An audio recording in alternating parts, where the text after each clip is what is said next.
This is lecture number 11 of electromagnetic induction, and in this part we are going to study about AC generator, and then we will start with basically Moseley EMF.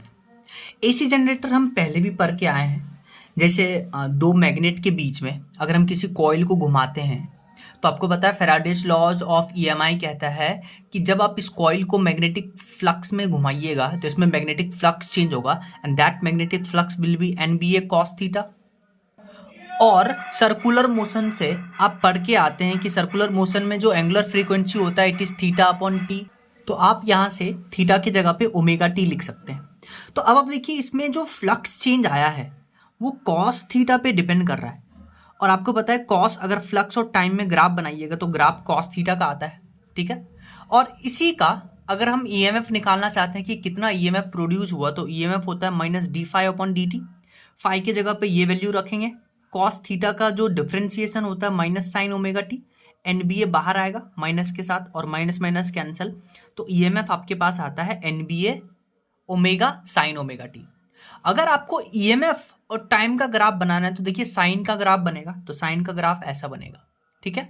और अगर maximum value चाहिए EMF का तो maximum value sine omega T 1 होता है, तो E maximum हो जाएगा NBA ओमेगा। अब देखिए जो मैक्सिमम EMF है वो ओमेगा पे डिपेंड कर रहा है, it is directly proportional to omega. अब ध्यान से देखिए जो आपके पास फ्लक्स का इक्वेशन आया था phi is equal to cos omega t, right, omega cos में आ रहा था, और EMF का इक्वेशन आ रहा है साइन में। तो अगर हम बात करते हैं phase difference between flux and EMF produce, वो पाई/2 हुआ क्योंकि एक कॉस में है एक साइन में है। इसका मतलब ये है कि अगर मैक्सिमम EMF है उस समय फ्लक्स 0 होगा, और अगर मैक्सिमम फ्लक्स है तो EMF 0 होगा। पाई/2 का यही सिग्निफिकेंस है। और मैक्सिमम EMF कब होगा? EMF होता है NBA omega sine omega T. Maximum EMF कब होगा? जब थीटा 90 डिग्री होगा। 90 डिग्री बोल दीजिए या आप यू बोल दीजिए कि जब plane of coil is parallel to magnetic field तब EMF मैक्सिमम होगा, और मैक्सिमम EMF क्या होता है? NBA omega.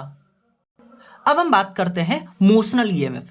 मोशनल EMF में क्या सबसे पहले केस पढ़ेंगे induced EMF due to motion of conducting rod. एक रॉड मूव कर रहा है मैग्नेटिक फील्ड में, तो इसके कारण जो इसमें इंड्यूस्ड EMF है वो हम पता करेंगे। तो देखिए जब एक रॉड जिसका लेंथ L है, मैग्नेटिक फील्ड जो है पेपर के अंदर है, ये इधर मूव कर रहा है, तो आपको पता है इस रॉड में इलेक्ट्रॉन होगा, और ये इलेक्ट्रॉन जब मूव कर रहा होगा तो मैग्नेटिक फील्ड के कारण इस पे फोर्स लगेगा QVV साइन थीटा, ठीक है।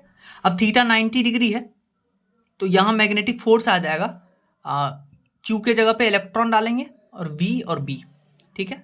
और इस इलेक्ट्रॉन पे जैसे ही यहाँ पे बेसिकली इस इलेक्ट्रॉन का मूवमेंट हुआ तो इलेक्ट्रिक फील्ड इसमें इंड्यूस होगा, और इलेक्ट्रिक फील्ड के कारण फोर्स लगेगा Q।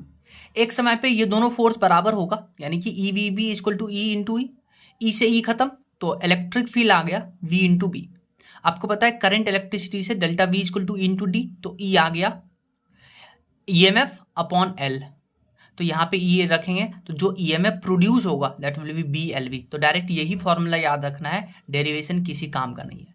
तो क्या कहता है ये फॉर्मूला कि जब आप एक रॉड जिसका लेंथ L है उसको इलेक्ट्रिक फील्ड में मूव करवाते हैं V वेलोसिटी से, तो उसमें EMF produce will be BLV, where B is the magnetic field, L is the length of the rod and V is the कि किस वेलोसिटी से आप इसको मूव करवा रहे हैं। अब देखिए इसमें EMF प्रोड्यूस होगा तो आप क्या कर सकते हैं, इस रॉड के जगह पे एक बैटरी लगा सकते हैं। अब बैटरी में पॉजिटिव पोलैरिटी भी आता है, नेगेटिव पोलैरिटी भी आता है, तो हम कैसे डिसाइड करेंगे कि पॉजिटिव पोलैरिटी होगा या नेगेटिव पोलैरिटी होगा? सो उस पोलैरिटी को डिफाइन करने के लिए आप देखिए रॉड का वेलोसिटी इधर है और मैग्नेटिक फील्ड अंदर है पेपर के अंदर, तो जो आपका पाम से रेज निकलेगा वो बेसिकली पॉजिटिव डायरेक्शन को बताएगा। तो देखिए रॉड का डायरेक्शन इधर, मूवमेंट, मैग्नेटिक फील्ड अंदर, तो जो पाम होगा वो आपको पॉजिटिव साइन देगा। तो यहाँ पॉजिटिव साइन और नेगेटिव साइन, ठीक है। तो डायरेक्शन कैसे निकालेंगे? राइट हैंड पाम रूल से, ठीक है। अब ध्यान से सुनिए, ये जो फॉर्मूला है EMF का BLV, इसमें याद रखिएगा कि जो लेंथ लेना है ये L इफेक्टिव लेना है। आपको अलग अलग रॉड का लेंथ देगा तो आपको बेसिकली एल इफेक्टिव ही लेना है, ठीक है। और magnetic field, length of the rod और वेलोसिटी, ये तीनों आपस में परपेंडिकुलर होना चाहिए। कोई सा भी दो पार्ट पैरेलल हो गया, for example magnetic field parallel हो गया लेंथ का, तो ईएमएफ जीरो होगा। सो फॉर्मूला क्या आया, EMF produce in a rod जिसको वी वेलोसिटी से मूव करते हैं, बी एल वी, यहाँ एल इफेक्टिव लेंगे। एल इफेक्टिव मतलब shortest distance between and points of the conductor. जैसे कुछ एग्जांपल देखिए, ये रॉड देखिए इधर जा रहा है वी वेलोसिटी से, मैग्नेटिक फील्ड अंदर है तो पाम आपको देगा पॉजिटिव डायरेक्शन, तो ये पॉजिटिव डायरेक्शन हो गया, नहीं ये नेगेटिव डायरेक्शन हो गया, ठीक है।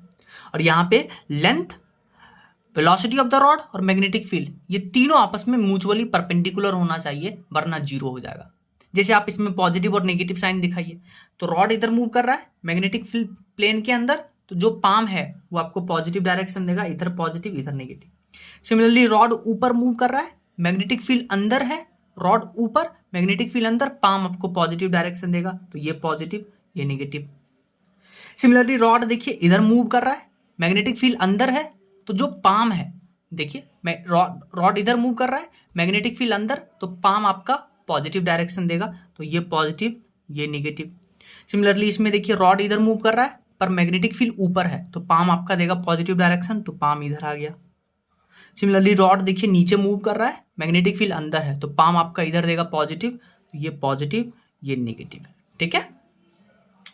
अब नेक्स्ट क्वेश्चन देखिए, नेक्स्ट क्वेश्चन क्या कहता है, आपको बोला है कि एक सेमी सर्कुलर आर्क है जिसका रेडियस आर है, मैग्नेटिक फील्ड अंदर है, आपको बोला है पी और क्यू पॉइंट पे आप ईएमएफ बताइए। तो मैंने आपको बताया था कि ईएमएफ होता है बी एल वी, यहाँ पे एल इफेक्टिव लेंगे, इफेक्टिव मतलब पी और क्यू का शॉर्टेस्ट डिस्टेंस। तो अगर रेडियस आर है तो shortest distance L effective 2r के बराबर आ जाएगा, तो EMF produce will B 2v/rv। Similarly next question देखिए, इसमें आपको दो रॉड है, दो रॉड का लेंथ एल है और दोनों रॉड एंगल थीटा पे है, तो आपको बताना है इसका इधर वेलोसिटी v है, मैग्नेटिक फील्ड अंदर है, तो रॉड का ईएमएफ बताना है। तो ईएमएफ होता है B L effective. L effective कैसे लेंगे, ए और बी के शॉर्टेस्ट डिस्टेंस ये हो गया, ये अगर एल है ये एंगल थीटा है, तो ये हो जाएगा एल साइन थीटा और ये भी हो जाएगा एल साइन थीटा, तो एल इफेक्टिव हो जाएगा 2l sine theta into V रखेंगे, ईएमएफ का वैल्यू आएगा। नेक्स्ट क्वेश्चन देखिए, इसमें आपको रॉड का कुछ ऐसा शेप दिया है, लेंथ एल है, 1 2 3 4 रॉड के 4 पार्ट है और ये एंगल थीटा पे है, तो आपको बताना है ईएमएफ। ईएमएफ क्या होता है, B into L effective into velocity. L effective क्या लेंगे, पी और क्यू के बीच का शॉर्टेस्ट डिस्टेंस, तो शॉर्टेस्ट डिस्टेंस स्ट्रेट लाइन होगा, तो ये लेंथ एल है, इसका इधर कॉम्पोनेंट एल साइन थीटा आ जाएगा, इसका इधर कॉम्पोनेंट एल साइन थीटा और ये लेंथ एल, तो टोटल लेंथ कितना हो गया, L plus L sine theta plus L sine theta, तो यहाँ से कॉमन लीजिएगा तो एल इफेक्टिव आ जाएगा 2l 1 प्लस साइन थीटा, तो एल इफेक्टिव की जगह ये डालिएगा, वेलोसिटी ईएमएफ आएगा। नेक्स्ट अगर हम बात करते हैं, ये जो फॉर्मूला है EMF is equal to B L V, इसमें तीनों आपस में परपेंडिकुलर होना चाहिए, मैग्नेटिक फील्ड, लेंथ और वेलोसिटी। लेकिन अगर कोई दो प्रॉपर्टी, कोई दो वेरिएबल अगर पैरेलल हो गया तो ईएमएफ जीरो हो जाएगा। जैसे आप इस क्वेश्चन में देखिए, इसमें रॉड का लेंथ एल है और रॉड का जो वेलोसिटी है वो एंगल थीटा पे है, तो आपको बताना है ईएमएफ प्रोड्यूस। तो इस वेलोसिटी के दो कंपोनेंट हो गए, V cos theta V sine theta. देखिए वी कॉस थीटा वो लेंथ के पैरेलल है, तो उसके कारण जो ईएमएफ आएगा वो जीरो होगा, पर वी साइन थीटा वो लेंथ के परपेंडिकुलर है, तो ईएमएफ पे कंट्रीब्यूट कौन करेगा, वी साइन थीटा, ठीक है। तो याद रखिएगा कि अगर कोई सा भी दो पैरेलल हुआ तो ईएमएफ जीरो होगा। So any two vector are parallel to each other then induced EMF will be zero. तो EMF is equal to B L V कब लगाएंगे, यूज व्हेन ऑल, यानी कि magnetic field, L effective, velocity are perpendicular to each other. एक और question करिए, इसमें देखिए एक रॉड है, रॉड का लेंथ एल है और यहां से एंगल थीटा बना रहा है और यहां से जो रॉड का वेलोसिटी है वो थीटा पे है, तो बताइए रॉड में ईएमएफ जनरेट। तो ये देखिए एल है, ये एंगल थीटा होगा, तो ये एल कॉस थीटा, ये एल साइन थीटा, ठीक है। अब आप देखिए जो एल कॉस थीटा है वो वेलोसिटी के पैरेलल है, तो एल कॉस थीटा ईएमएफ में कंट्रीब्यूट नहीं करेगा, लेकिन जो एल साइन थीटा है वो वेलोसिटी के परपेंडिकुलर है, तो एल साइन थीटा ही बेसिकली ईएमएफ में कंट्रीब्यूट करेगा, तो ईएमएफ का ये फॉर्मूला आ जाएगा।